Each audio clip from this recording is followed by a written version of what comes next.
ഒരു sub woofer ആയാലും ഒരു സൈഡ് ആംപ്ലിഫയർ ആയാലും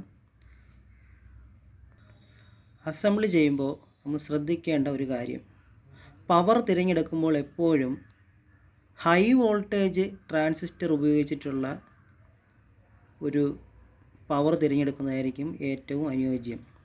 35 വോൾട്ടിന് മുകളിലോട്ട് ട്രാൻസ്ഫോമർ ഉപയോഗിക്കുന്നവർ എപ്പോഴും ഡ്രൈവർ ട്രാൻസിസ്റ്ററുകൾ ഹൈ വോൾട്ടേജ് ട്രാൻസിസ്റ്റർ ഉപയോഗിച്ചിട്ടുള്ള പവർ ആണ് ഉപയോഗിക്കേണ്ടത്.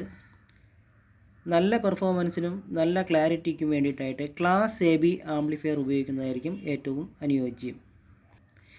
TIP 4142, BD 139 140 ഇവ ഉപയോഗിച്ചിട്ടുള്ള ബോർഡുകൾ എപ്പോഴും 35 വോൾട്ടിന് താഴെ ട്രാൻസ്ഫോമറിൽ ഉപയോഗിക്കാൻ വേണ്ടി നിർമ്മിച്ചിട്ടുള്ളതാണ്. കാരണം എന്ന് വെച്ച് കഴിഞ്ഞാൽ ഡുവൽ സപ്ലൈയിൽ വരുമ്പോൾ ക്രോസ് വോൾട്ടേജ് 70-നും 80-നും മുകളിലായതുകൊണ്ട് BDയും TIP എല്ലാം 80 വോൾട്ടിന് താഴെയുള്ള ട്രാൻസിസ്റ്ററാണ്, പെട്ടെന്ന് ഫാൾട്ടായി പോകാൻ സാധ്യതയുണ്ട്.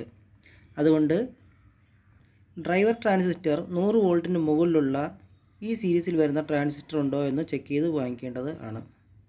അത് കഴിഞ്ഞ് ഉപയോഗിച്ചിട്ടുള്ള ട്രാൻസിസ്റ്ററുകൾ തോഷിബ സീരീസ് ആണെങ്കിൽ സെയിം മാച്ചിങ് പെയർ ആണോ എന്നുകൂടെ ചെക്ക് ചെയ്ത് കഴിഞ്ഞാൽ ഹൈ വോൾട്ടേജിൽ ഉപയോഗിക്കാൻ ഒരു നല്ല ഗ്രേഡിലുള്ള ട്രാൻസിസ്റ്റർ ആണെന്ന് നമുക്ക് അനുമാനിക്കാം.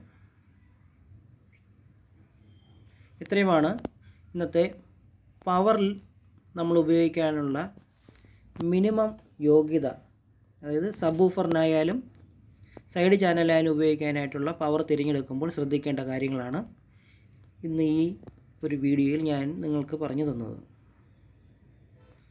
ഇനി അടുത്ത വീഡിയോയിൽ 1000 വാട്ടിൻ്റെ ഡ്രൈവ് ചെയ്യുന്നൊരു വീഡിയോ ഞാനിടാം.